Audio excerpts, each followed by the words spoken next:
Oke. Bismillahirrahmanirrahim. Assalamualaikum warahmatullahi wabarakatuh. Selamat malam, selamat datang di podcast Fondina. Oke, teman-teman pendengar podcast, pada episode kali ini saya kedatangan tamu yang sangat istimewa, Ibu Nima Gandhi Sanjiwani. Selamat malam, Bu Gandhi. Selamat malam, Bu Risa. Senang sekali bisa menjadi salah satu bintang tamu juga di acara podcast yang saya ikutin. Ini luar biasa banget. Oke, terima kasih. Jadi malam ini saya sengaja mendatangkan Bu Gandhi. Di episode kali ini kita akan membahas tentang public relation in tourism industry, karena menurut saya public relation di industri pariwisata itu sangat-sangat dibutuhkan. Jadi kita akan membahas tentang itu malam ini, dan saya hadirkan spesial untuk teman-teman semua, Ibu Gandhi, yang saya bacakan dulu ya CV beliau secara singkat. Nanti secara mendalam kita gali beliau itu sekarang sibukannya apa. Oke. Bu Gandhi lulusan di STP Bali, STP Nusa Bali, jurusan pariwisata pada tahun 2012, kemudian lulus pada tahun 2016, lalu melanjutkan magister di kajian pariwisata di Universitas Gadjah Mada pada tahun 2017, kemudian lulus pada tahun 2019. Jadi kedua gelar ini Bu Gandhi peroleh dengan cum laude. Kalian teman-teman mahasiswa di sini wajib menjadikan ini salah satu motivasi ya. Jadi belajarlah dengan giat, dan Bu Gandhi ini bukan hanya sekedar belajar, yang saya tahu juga sangat aktif di organisasi. Keren sekali bisa menyeimbangkan belajar dan organisasi.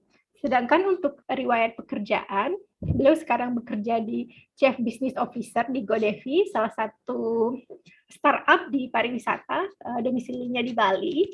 Kemudian beliau juga pengajar di Bali Dwipa University di Bali juga, khususnya mengajar public relation, dan beliau juga adalah seorang aktif, bisa dikatakan PR itu sendiri di industri pariwisata yang bergerak di Sayan, Desa Wisata Sayan di Bali. Jadi maka dari itu saya hadirkan beliau bersama kita. Jadi kita akan diskusi lebih banyak tentang public relation di bidang pariwisata. Oke, Mbak Gandhi, sekarang tuh kesibukannya apa aja dari yang tadi saya sebutkan? Baik, terima kasih Bu Risa. Ini luar biasa. Ini beliau adalah salah satu teman dan sahabat. Kebetulan kami sama-sama dari alumni UGM ya, akhirnya bisa berdiskusi di sini. Saya senang banget, luar biasa energi positifnya. Terima kasih Bu Risa, beliau juga dosen ini, jadi kita akan banyak sekali hal yang bisa kita perbincangkan. Jadi kesibukan saya saat ini tadi sudah disampaikan oleh Bu Risa, ya betul, sebelumnya juga dari UGM seperti itu, sama seperti Bu Risa, dan sekarang aktif mengajar. Saya mengampu mata kuliah komunikasi organisasi. Jadi itu yang saya saat ini sedang kerjakan. Selain di Bali Dwipa University, itu adalah salah satu kampus di Bali, dan saat ini juga saya aktif sebagai Chief Business Officer di GoDevi, sebuah startup yang concernnya memang di desa wisata yang ada di Bali khususnya, dan juga di Indonesia. Selain itu juga, selain aktivitas itu, juga aktif di desa sendiri, ini di tanah kelahiran. Saya mencoba kembali, ingin memberikan sesuatu, berkontribusi nyata lah, kurang lebih seperti itu, terhadap tanah kelahiran sendiri, sehingga saya memberanikan diri untuk terjun bergabung di lembaga Pokdarwis sebagai wakil ketua Pokdarwis, seperti itu. Dan sampai saat ini memang satu-satunya wanita di kelembagaan itu. Jadi banyak hal mungkin yang menarik yang bisa kita ceritakan nanti, bisa kita perbincangkan, dan semoga ini juga menjadi, tidak hanya menjadi model pembelajaran atau diskusi yang bisa memberikan wawasan atau edukasi, tapi juga membangkitkan motivasi dan semangat teman-teman, terutama masa pandemi seperti ini ya Bu ya. Ya, sangat-sangat diharapkan seperti itu ke depannya, Bu. Apalagi nanti pendengar-pendengar di sini adalah mahasiswa saya sendiri. Halo teman-teman mahasiswa dari UPN. Jadi saya sangat berharap banyak teman-teman bisa belajar banyak dari Bu Gandhi. Jadi lebih ke praktisinya ya. Jadi kita nggak bahas teori lagi di sini. Jadi kita akan membahas implementasi dari PR itu seperti apa di lapangan, khususnya di industri pariwisata. Oke, Bu Gandhi. Jadi sedikit pembahasan awal menurut Bu Gandhi, kenapa sih PR ini tuh dibutuhkan di industri pariwisata? Sedangkan kita tahu kan umumnya PR itu dibutuhkan di perusahaan-perusahaan besar yang memang skopnya lebih lebih lebih lebih luas ya. Sedangkan industri pariwisata bukan luas, tapi industri pariwisata punya skop masing-masing. Sedangkan di satu desa ada satu desa dan mereka rata-rata pengelolanya tidak begitu banyak. Sedangkan untuk perusahaan mereka sudah punya skop yang panjang, mereka punya donatur, mereka juga punya investor dan segala macam. Jadi menurut Bu Gandhi, kenapa sih PR ini penting di industri pariwisata? Ya, terima kasih Bu Risa atas pertanyaannya. Ya, isu tentang public relation dan ketika dikaitkan dengan industri pariwisata, menurut saya ini isu yang vital sekali, terutama di situasi yang menurut saya ini adalah current issues ya, Bu Risa ya, ketika kita bicara public relation, kemudian di sana ada tourism dan di sana juga ada krisis di situ. Tadi pertanyaannya kenapa public relations itu penting? Mungkin kalau di industri-industri pada umumnya di perusahaan-perusahaan besar ini hal yang sudah biasa seperti itu. Tapi ketika berbicara industri pariwisata, mungkin PR lebih banyak memang kita lihat di industri-industri skala kecilnya, di hotel, mungkin seperti itu, banyak ada PR di situ. Kemudian kita bisa juga lihat di model restoran atau rumah-rumah makan skala besar dengan berbagai macam grup gitu misalnya yang dikelola oleh swasta dan seterusnya. Tapi ketika berbicara memang industri pariwisata dari konteks destinasi misalnya, PR ini masih sedikit belum cukup banyak diketahui bagaimana perannya dan juga peluang pekerjaannya. Padahal ini sangat penting sebetulnya ya. Nah, oke, kita kembali sedikit. Kenapa PR itu penting untuk industri pariwisata? Kita tahu bahwa industri pariwisata itu adalah sebuah industri yang paling rentan terhadap yang namanya krisis dan isu. Itu yang pertama. Yang kedua, industri pariwisata adalah sebuah industri yang melibatkan stakeholder. Jadi memang dia kompleks model industrinya. Jadi ada dua hal yang bisa kita lihat di situ. Pertama, dengan dia paling rentan terhadap krisis dan juga isu-isu yang berkembang begitu cepat, maka sangat dibutuhkan seorang PR, public relations, yang mempunyai tugas untuk membuat atau mengemas strategi komunikasi untuk bisa mempertahankan citra atau reputasi dari sebuah destinasi. Berbicara Bali misalnya, Bali is the leading destination in the world. Bali adalah salah satu destinasi unggulan untuk populer di dunia. Untuk bisa membuat orang terkesan kembali berkunjung ke Bali, bisa menetap lama di Bali. Saya pikir itu adalah peran PR, bagaimana dia mengemas informasi, mengemas cerita sehingga pengunjung itu bersedia berkunjung ke Bali. Dan menurut saya ketika berbicara ini tidak bisa instan ya. Ini dibangun bertahun-tahun, tapi kita tidak sadar. Mungkin sekarang kita sebut pekerjaan itu sebagai PR. Zaman dulu mungkin ketika Bali memang dia itu berkembang, pesat pariwisatanya sekitar tahun 1930, itu adalah momentum perkembangan pariwisata Bali. Saat itu sudah banyak PR-PR yang bekerja, tapi mungkin kita belum terbiasa dengan istilah itu.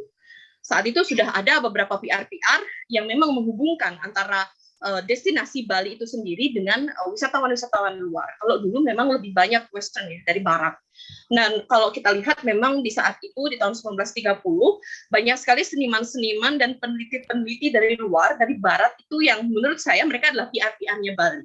Mikhail Covarrubias, kalau teman-teman pernah baca buku, bagaimana dia menggambarkan Bali dari sudut pandang atau perspektif seorang ilmuwan seni seperti itu, atau Ari Smith, seorang pelukis Belanda, bagaimana dia mencoba menggambarkan Bali dari karya-karya lukisannya hingga Bali itu sampai menjunjung. Itu PR sebetulnya.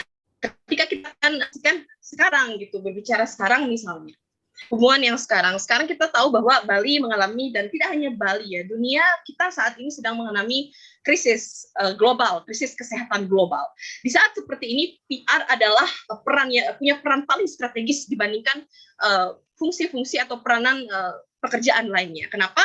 Karena di sini kita punya peran yang sangat besar untuk mengembalikan, atau bahasanya bagaimana membuat Bali itu bisa recovery kembali, gitu. Membuat wisatawan atau calon customer itu merasa nyaman dan percaya untuk bisa kembali berkunjung ke Bali. Itu juga penting sekali saya pikir, dan hal yang tidak kalah penting, seringkali orang hanya mengaitkan pekerjaan PR itu bagaimana dengan hubungan organisasi atau destinasi itu dengan customer atau pelanggan atau wisatawan dalam hal ini. Tapi jangan lupa juga seorang PR juga punya peran bagaimana menjaga hubungan dengan stakeholder yang ada gitu. Banyak kita tahu, mungkin Bu Risa juga sudah banyak memahami atau belajar gitu. Banyak destinasi-destinasi yang gagal karena mereka tidak bisa menjalin partnership di antara stakeholder-nya. Dan disitulah peran PR sebetulnya, harus ada bridging yang bisa menghubungkan bagaimana menjalin komunikasi sehingga di antara stakeholder ini, baik akademisi, organisasi pemerintah, dan seterusnya, itu bisa terjalin dengan baik. Mungkin itu Bu, yang bisa saya berikan sedikit pandangan, seberapa penting sih PR dalam industri pariwisata. Ya, saya setuju sekali Bu Kandi. Karena seperti kita tahu ya, pasti teman-teman yang sudah bergerak di industri pariwisata tahu bahwa industri pariwisata itu cukup kompleks. Apalagi kita menyatukan kepala ya di sini, dan setiap orang tuh punya kepentingan masing-masing, dan memang PR itu disitulah fungsinya, bagaimana kalian bisa jadi penengah antara satu atau dua tiga pihak nantinya, dan bisa menyampaikan apa sih maksud pihak ini, apakah bisa diterima oleh pihak B, apakah jadi menyatukan semua stakeholder tadi. Dan saya itu sangat setuju, itu adalah fungsi yang sangat krusial ya Mbak. Jadi saya juga menemui banyak beberapa desa wisata yang gagal, khususnya di daerah saya di Sumatera itu ya karena ego masing-masing. Di saat stakeholder A berharapan besar terhadap destinasi yang akan mereka kelola, tapi stakeholder B itu mempunyai harapan lain dan tidak ada penengah di situ, tidak ada yang menjadi ujung tombaknya di dalam destinasi yang mereka kelola, maka itu gagal. Padahal potensinya sangat banyak. Dan seperti kita tahu bahwa industri pariwisata itu adalah salah satu yang sangat dibutuhkan ya, bukan saat saja pandemi, saat situasi biasa pun mereka menjadi salah satu ujung tombak dalam perekonomian, karena seperti kita tahu industri pariwisata itu bisa menjangkau semua kalangan masyarakat yang aktif dan bergerak di industri tersebut. Jadi kue pariwisatanya itu mereka bisa dapat semua gitu, dan fungsi PR itu adalah itu gitu. Oke, saya sangat setuju Bu Gandhi. Bu Gandhi, kan Bu Gandhi sekarang juga bergerak di desa wisata Sayan ya. Awal-awal itu apalagi satu-satunya wanita itu sangat luar biasa. Mungkin bagi desa wisata Sayan, Bu Gandhi adalah ujung tombak untuk mempromosikan, menjadi penjalin komunikasi. Apalagi saya pernah baca salah satu jurnal mengatakan wanita itu lebih memang bisa aktif berkomunikasi. Dan kebanyakan PR yang dimunculkan ke depan, misalnya saat konferensi pers, saat ada masalah, itu adalah PR perempuan. Karena krusialnya perempuan itu dalam berkomunikasi itu adalah ujung tombaknya perusahaan gitu. Dan saya bisa membayangkan bagaimana posisi Bu Gandhi di desa wisata ini sebagai satu-satunya perempuan di sana. Jadi saya harap Bu Gandhi bisa sharing bagaimana perkembangan awalnya desa wisata Sayan, misalnya kehadiran Bu Gandhi membawa angin baru lah untuk desa wisata Sayan. Oke, Bu Risa, jadi menarik ya berbicara pengalaman. Memang saya menjadi salah satu pengelola atau wakil ketua Pokdarwis lah di desa wisata gitu. Dan menurut saya ini bukan sesuatu yang sebetulnya apakah ini sesuatu yang bahasanya kalau kita kembali ke desa itu, kalau di Bali istilahnya ngayah, Bu Risa. Ngayah itu kita bekerja ikhlas tanpa mengharapkan imbalan. Jadi kalau saya pribadi memang lebih mengibaratkan diri saya ketika saya kembali ke desa sendiri dan berkontribusi itu lebih ke ngayah. Jadi saya ingin membangun sesuatu yang betul-betul bisa bermanfaat bagi masyarakat. Nah, tadi disampaikan oleh Bu Risa adalah bagaimana kemudian peran-peran PR ke depan yang ternyata memang dibawa oleh para perempuan-perempuan ini. Saya setuju sekali dengan itu. Kenapa? Karena satu, betul, perempuan adalah manusia yang paling bisa mengerjakan banyak hal dalam satu waktu, multitasking. Kalau laki-laki memang mereka lebih cenderung fokus ya, Bu Risa ya. Kalau perempuan memang mereka multitasking, dan sejauh ini memang itulah yang saya kerjakan. Jadi saya berusaha coba concern di edukasi juga, di startup juga, dan tapi tetap tidak mengurangi porsi saya, niat saya, pikiran, dan hati saya untuk tetap mengabdikan diri saya pada desa. Itu betul sekali. Dan kalau berbicara komunikasi, betul. Perempuan, saya pikir ketika dia kembali ke desa atau bekerja dengan masyarakat, dia lebih banyak menggunakan strategi komunikasi, menggunakan pendekatan hati, kalau saya bilang. hard approach gitu lah, entah apa namanya bahasa ilmiahnya saya kurang paham, tapi pada intinya yang ingin saya sampaikan adalah ini yang mungkin belum dimiliki oleh mungkin kaum laki-laki seperti itu.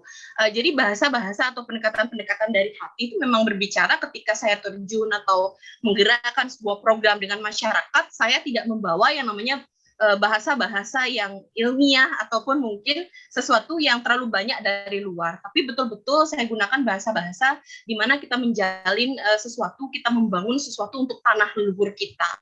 Kita meninggalkan sesuatu untuk anak cucu kita nanti. Itu yang selalu berusaha saya tekankan kepada masyarakat bahwa apa yang kita kembangkan bersama ini nanti tidak lain dan tidak bukan manfaatnya akan diterima oleh nanti keturunan-keturunan kita ke depan, anak cucu kita ke depan, seperti itu. Sehingga ini pentingnya kita untuk menyamakan visi sebetulnya di awal. Karena sebagian besar desa-desa wisata yang gagal adalah justru ketika di awal sudah dijanjikan banyak hal gitu. Itu yang pertama. Yang kedua, money oriented. Kita terlalu berekspektasi tinggi. Baru mendapatkan SK desa wisata atau misalnya baru dideklarasi sebagai desa wisata, kita sudah berpikir profit terlebih dahulu dibandingkan bagaimana kita mengembangkan rasa kebersamaan, spirit of togetherness gitu. Kalau di Bali seperti itu misalnya untuk membangun sesuatu bersama. Nah, itu bahasa-bahasa seperti itu yang saya sering gunakan di masyarakat. Tidak menjanjikan apapun secara berlebihan, tapi kita bergerak dulu. Dengan kita bergerak, nanti kita akan bisa mendapatkan manfaat.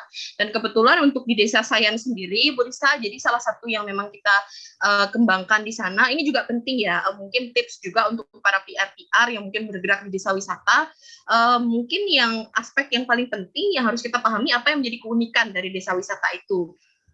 Nah, untuk bisa menggali ini sebetulnya tidak bisa datang 1 kali 2 kali, tapi memang kita harus menelaah ini dalam waktu yang cukup panjang gitu.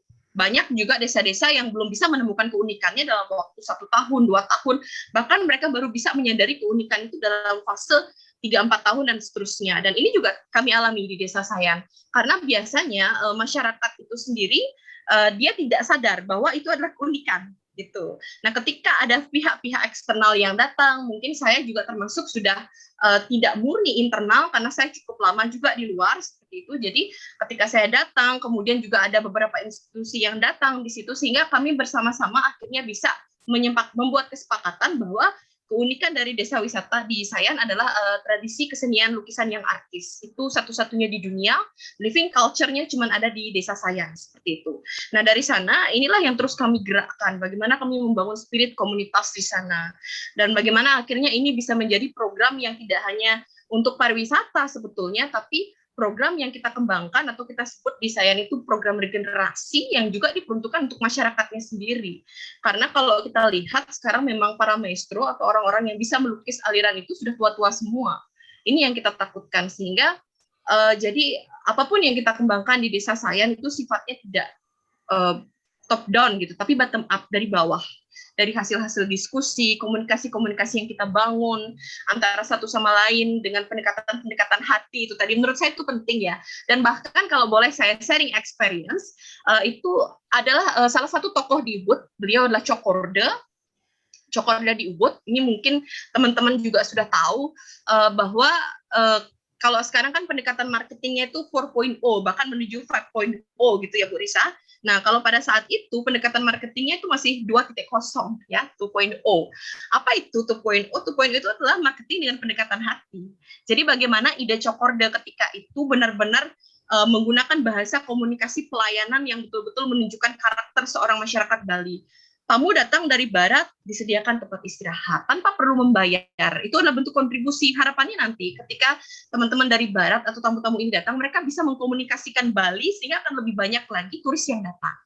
Itu pendekatan dari hati. Jadi saya pikir sampai sekarang itu masih bisa kita gunakan ketika kita bekerja dengan komunitas atau masyarakat. Gitu, Bu Risa.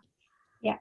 Oke, terima kasih Bu Gandhi. Jadi satu yang saya highlight ya dari penjelasan tadi barusan itu adalah PR itu bagaimana tetap membakar ya spirit kebersamaan itu, spirit visi kita. Jadi menurut saya itu krusial PR, apalagi di industri pariwisata yang gelombangnya cukup banyak. Waduh, naik turunnya banyak. Jika kalian tahu teori Butler itu bukan lagi ini lagi, tapi udah gini-gini dulu baru ke atas gitu.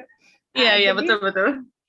Itulah kalau menurut saya memang sangat penting ya Bu Gandhi. Seorang PR tadi itu seperti apa, ilmu komunikasi yang harus mereka punya, dan salah satu yang lagi yang menurut saya harus dipunyai oleh teman-teman nanti praktisi pariwisata khususnya di bidang PR itu bagaimana mereka bisa mengkomunikasikan tanpa berpihak ke satu atau dua pihak saja gitu. Jadi mereka memang berada di tengah, memang benar-benar fasilitator yang menurut saya kacamatanya udah kacamata kuda gitu loh. Karena di depannya itu visi misi mereka tadi sebagai destinasi pariwisata, mereka udah nggak lihat kiri kanannya itu udah gelap, mereka nggak melihat oh stakeholder A harus diutamakan, oh stakeholder B harus diutamakan, enggak, yang mereka utamakan adalah visi misi tadi gitu. Oke, terus Bu Gandhi, seperti kita tahu juga kan PR di industri pariwisata itu saya merasa masih belum banyak banget mendengar. Yang saya tahu ya itu hotel, terus kalau desa wisata itu mungkin dia bisa gabungin ke marketing ya, atau ke yang sebenarnya PR itu kalau dari job desk dia berdiri sendiri ya. Kalau menurut saya mereka nggak bisa dikaitkan dengan double job dengan marketing itu nggak bisa. Tapi kita nggak pernah tahu nanti kedepannya seperti apa. Tapi yang saya tahu adalah PR itu nanti akan berkolaborasi dengan tim marketing sendiri. Jadi PR yang akan merumuskan kebijakan apa yang harus diambil oleh seorang marketing di desa wisata itu atau di industri pariwisata itu. Dan saya rasa Bu Gandhi setuju, bisa nggak digali satu, Bu Gandhi juga orang marketing dan juga orang yang bergerak di hubungan masyarakat. Ya, menarik ya bicara ini sebetulnya, marketing dan PR gitu. Saya pernah ikut beberapa kegiatan juga kemarin, seminar-seminar gitu. Jadi beda ya teman-teman sebetulnya. Tapi masih banyak yang menyatukan ya Bu Risa ya. Mungkin karena memang belum terlalu dipandang signifikan gitu. Antara PR, public relation, dan marketing. Masih disatukan biasanya pemahaman. Bahkan kadang-kadang juga ada pertukaran ya, distorsi makna. Disamakan gitu. Kadang-kadang peran PR dan peran marketing sama. Jadi kalau kita boleh sedikit pinjam misalnya definisinya Jeff Kins gitu misalnya, dia menyebutkan di sana bahwa public relations itu adalah sebuah ilmu di mana dia punya peran di sana untuk menganalisis trends, memprediksi konsekuensi. Dia juga punya peran untuk sebagai konseling. Ini yang mungkin tidak dilakukan oleh marketing. Konseling dengan pimpinan-pimpinan tertinggi dari organisasi, sehingga sebetulnya ketika berbicara PR, dia tidak hanya harus kaya akan data, bisa melakukan riset, karena di situ akan banyak informasi yang harus difokuskan, yang mana yang disesuaikan dengan kebutuhan organisasi, tapi dia juga bisa menjalankan peran konseling. Bagaimana dia berkontribusi terhadap suatu organisasi untuk bisa membuat strategi yang sesuai dengan visi misi dari organisasi itu. Bahkan juga dia bisa dilibatkan atau terlibat dalam mengimplementasikan program-program yang dibutuhkan oleh organisasi dan juga sesuai dengan apa yang menjadi kepentingan publik. Jadi kalau saya lihat di sini ada dua hal gitu yang bisa kita lihat. Pertama adalah seorang PR itu memang harus banyak punya data seperti itu, berbasis research seperti itu. Di sisi lain juga dia dari data-data itu, dari informasi itu, dia bisa kelola sehingga bisa disampaikan atau digunakan sebagaimana tujuan dari organisasi itu. Dan menurut saya PR bukan hanya sekedar marketing, tapi dia juga punya peran-peran strategis terhadap leader-leader yang ada di suatu organisasi, dan mungkin itu yang membedakan dengan marketing. Kalau saya sendiri secara praktis, saya kan di CBO, tugas saya sebagai Chief Business Officer Bu Risa di GoDaddy. Sebetulnya itu adalah PR secara tidak langsung. Jadi saya punya tugas di sana untuk bagaimana saya membawa citra atau reputasi dari perusahaan gitu misalnya.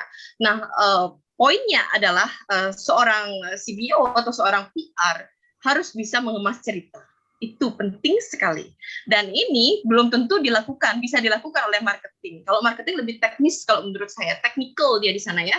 Bagaimana mereka memvisualisasikan apa yang sudah di ide-ide ataupun konseptualisasi yang sudah dibangun oleh PR ini dari data-data yang sudah dikelola dengan sedemikian rupa. Jadi mungkin tidak akan sama sebetulnya dengan marketing seperti itu. Tapi memang fungsi keduanya itu beriringan, jadi satu. Sehingga nanti dari PR, marketing, sampai memang nanti targetnya adalah ada penjualan ataupun ada impact atau timbal balik dari apa yang sudah direncanakan di tahap awal oleh si PR ini gitu. Ya. Saya setuju banget. Kalau saya menggambarkan dengan kata-kata yang sederhana gitu, mereka punya target yang berbeda ya Mbak. Kalau seorang marketing tuh targetnya omset, omset, omset.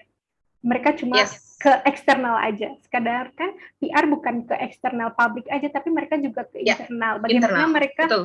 menjalin, oh jangan sampai terjadi konflik nih di dalam, misalnya desa wisata saya antara pengelola itu juga jangan sampai terjadi konflik. Sedangkan marketing mereka nggak mikirin itu, mereka mikirin oh targetnya apa yang harus dicapai.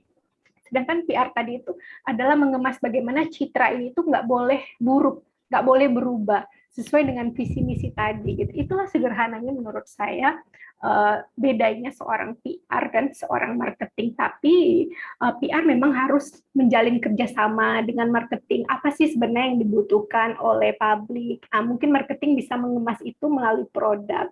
Nanti dari produk itu dikemas lagi oleh konten kreator, nanti dikemas lagi oh bagaimana sih visualnya nanti di media gitu itu dikemas oleh konten kreator.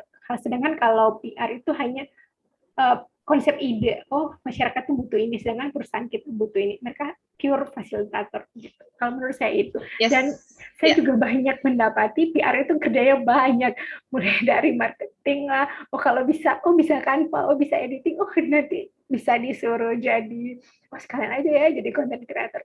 Mungkin itu sedikit polemik, tapi kalau menurut saya menyikapi itu ya Bu Gani, jika kita awal berkarir, jika memang double job ya udah laksanakan aja lah double job itu, karena mungkin teman-teman nanti mahasiswa pariwisata misalnya baru lulus baik itu dari UPN atau dari Dwipa sendiri nanti bekerja oh kok saya jadi double ya, sedangkan Bu Risa dan Bu Gani bilang oh PR itu beda fungsinya dengan marketing.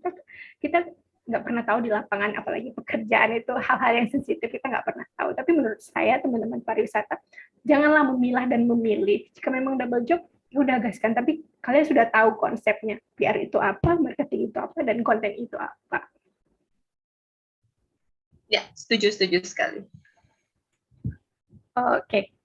Sekarang ini kita akan membahas tentang tips seorang PR. Mungkin ini bisa sharing dari pengalaman Godevi atau pengalaman mengelola desa wisata itu sendiri. Ya, mungkin ini jadi bagian yang paling menarik ya Mbak ya. Tips gitu ya. Sebetulnya saya tidak punya tips khusus sih, tapi mungkin saya akan bagikan apa yang sudah saya jalani selama ini dan bagaimana impact-nya terhadap hidup saya. Kalau saya berpikir dari sudut pandang saya sendiri, setiap orang itu bisa menjadi seorang PR, bahkan setiap orang adalah PR, public relation, di bidangnya masing-masing, di hidupnya masing-masing, di aspeknya masing-masing gitu.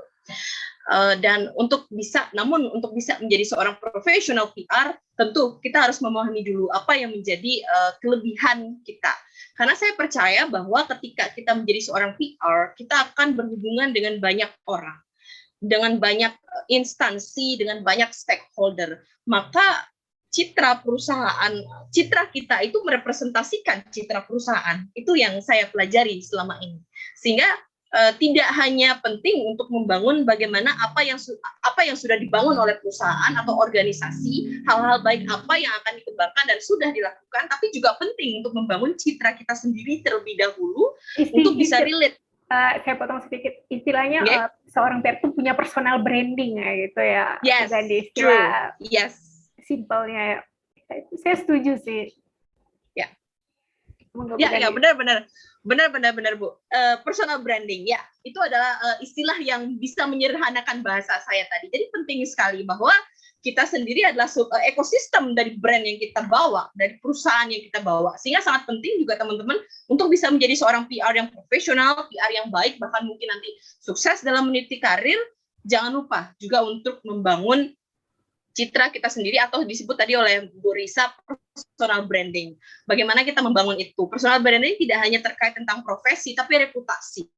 Reputasi itu dibangunnya bertahun-tahun. Kita ini ahli di bidang apa? Konsistennya di bidang apa? Keunggulan kita di bidang apa? Misalnya bicara pariwisata, teman-teman mahasiswa yang ada di UPN.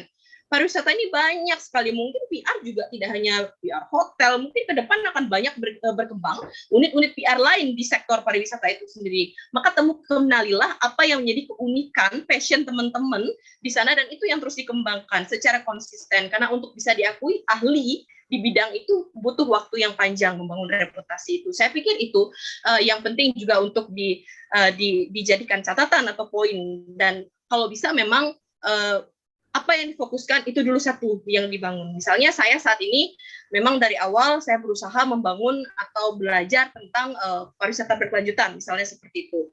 Sampai saya berkarir sekarang pun di GoDevi, kenapa saya memilih bergabung dengan GoDevi? GoDevi adalah pendekatannya juga pariwisata berkelanjutan, yang mana desa wisata, pembangunan CBT atau Community Based Tourism.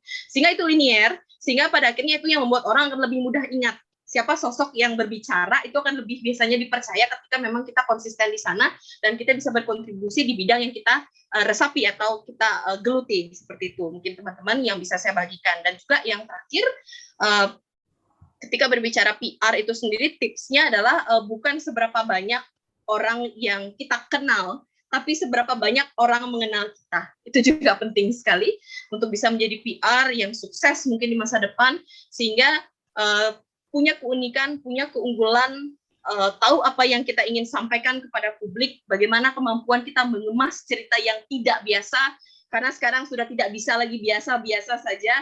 Anda harus punya cerita yang luar biasa, Anda harus bisa mengemas cerita organisasi, destinasi, daya tarik wisata Anda dengan luar biasa, sesuai dengan tren yang saat ini terjadi, dan sesuai dengan perkembangan yang saat ini terjadi. Mungkin itu, Bu Risa, yang bisa saya berikan tips. Ya, terima kasih Bu Gadi, saya setuju sekali.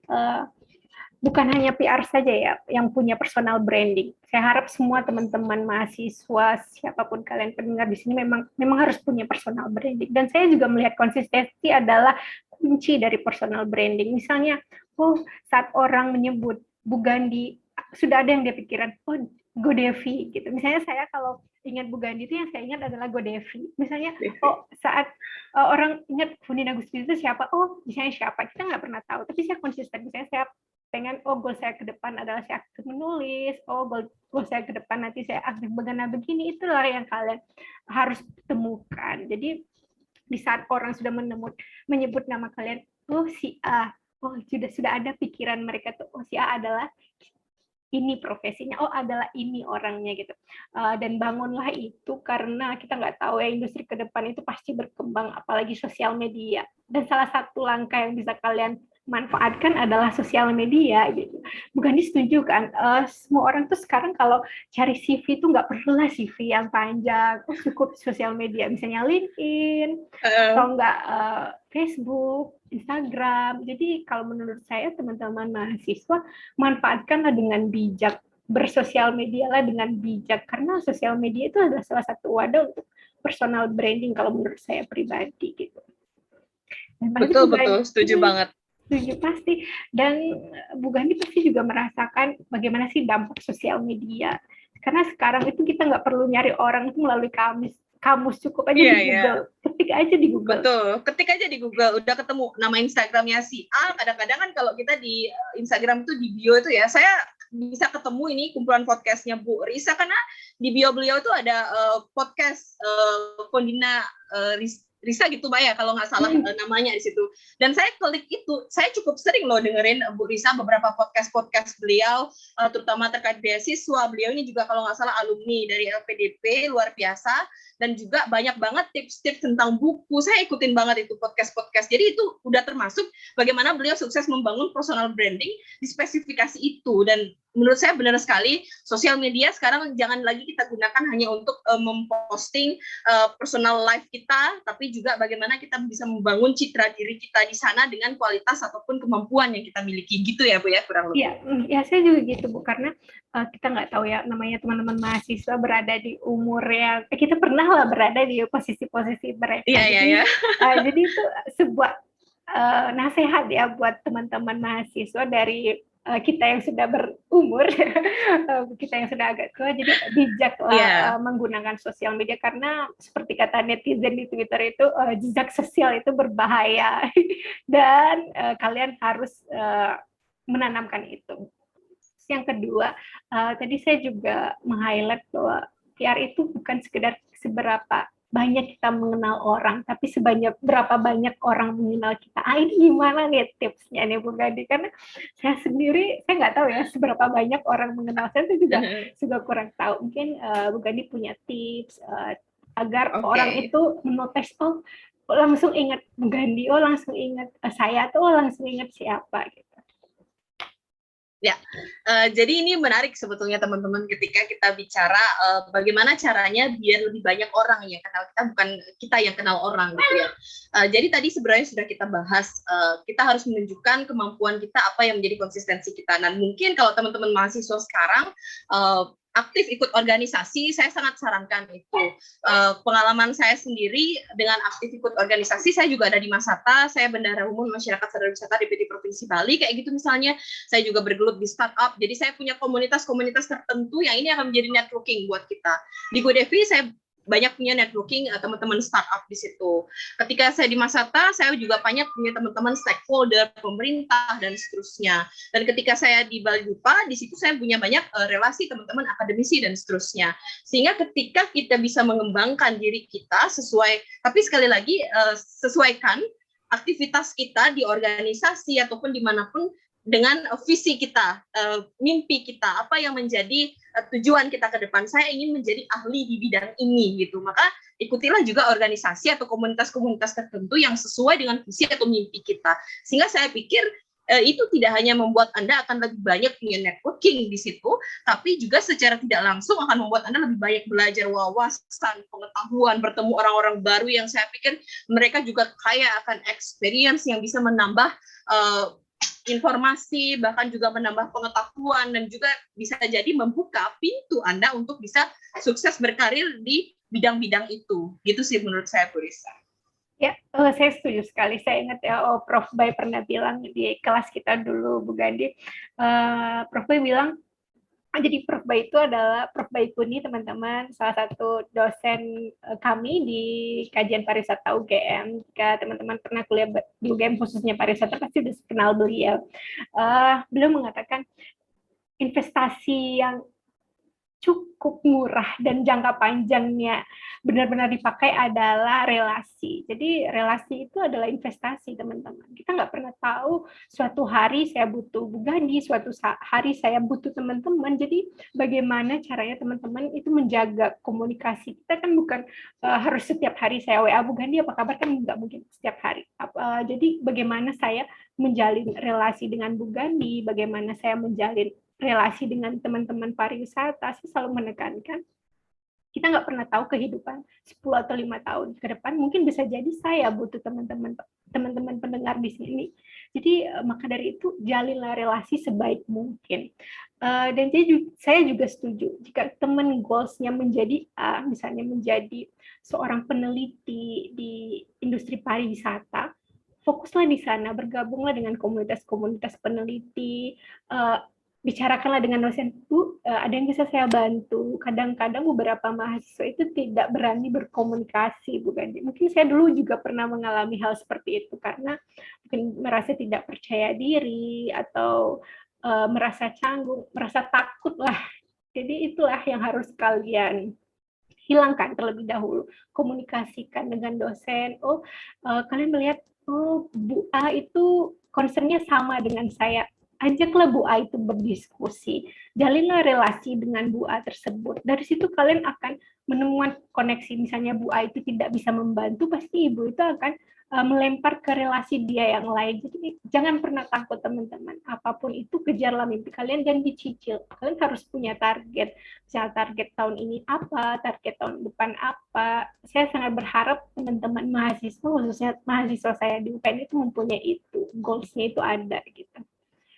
Dan saya setuju juga, terkadang apalagi di pariwisata itu ilmu yang sangat penting itu adalah ilmu di lapangan. Bu Gandhi setuju nggak? Karena di lapangan itu pasti medannya beda-beda sekali. Mungkin Bu Gandhi bisa cerita sedikit lah perbedaan ilmu yang diambil di kelas, ilmu yang di lapangan, gitu, biar memotivasi teman-teman mahasiswa untuk tidak hanya fokus ke teori, tapi implikasi di lapangan itu penting. Ya, oke, menarik teman-teman ketika bicara memang di lapangan tidak semudah konsepnya ya. Dulu saya mikir masih kayak setengah-setengah percaya dan tidak percaya sebelum turun ke lapangan. Tapi setelah di lapangan saya merasakan luar biasa, memang luar biasa perjuangannya. Jadi memang betul teman-teman apa yang disampaikan oleh Bu Risa, ketika kita di lapangan memang perubahan-perubahan itu terjadi begitu cepat, dinamikanya tinggi sekali. Kita berhadapan dengan masyarakat yang punya budaya yang berbeda, mungkin tidak akan sama dengan apa pendekatan-pendekatan yang sudah diberikan di kelas-kelas. Apalagi misalnya ketika berbicara misalnya teori community based tourism, itu pendekatan dari barat misalnya. Ketika dia dibawa ke komunitas tertentu atau di Bali misalnya, ke desa-desa wisata yang ada di Bali, tidak selalu mudah seperti apa yang disebutkan secara konseptual. Tapi yang kita perlu pahami adalah bukan kesulitan itu, tapi apa yang bisa kita lihat, solusi apa yang bisa kita kembangkan dari masalah yang berkembang di masyarakat. Sedikit cerita teman-teman saya berbagi, jadi dari sebagian besar desa-desa wisata yang kami dampingi dari GoDevi di Bali itu memang secara garis besar ketika berbicara CBT itu kan spiritnya adalah demokrasi ya, partisipasi. Jadi bagaimana mereka bisa saling berdiskusi, berkomunikasi antara satu kelompok dan kelompok yang lain sehingga demokrasi itu jalan, ada sebuah keputusan kolektif yang diputuskan bersama dan seterusnya. Tapi permasalahannya ketika kita ke Bali, ternyata budaya masyarakatnya tidak selalu bisa menerapkan itu. Karena kalau kita balik sedikit, Bali itu adalah salah satu pulau dengan sistem sosial terkompleks di dunia.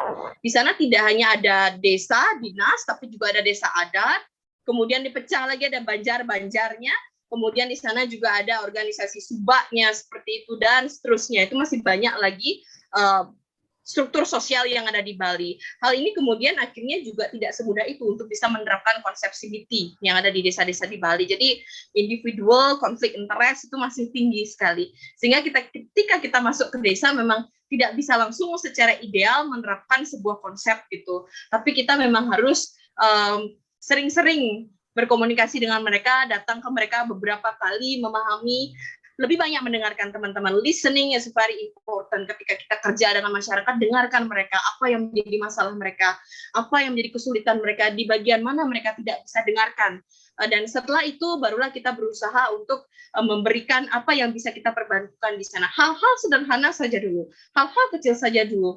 Jangan langsung ke hal-hal besar yang nampaknya itu ideal gitu. Hal-hal sederhana lama-lama ini akan terus berkembang sehingga proses itu terjadi dan itu akan menjadi hal yang bisa mencapai apa tujuan dari desa wisata itu sendiri. Mungkin itu teman-teman.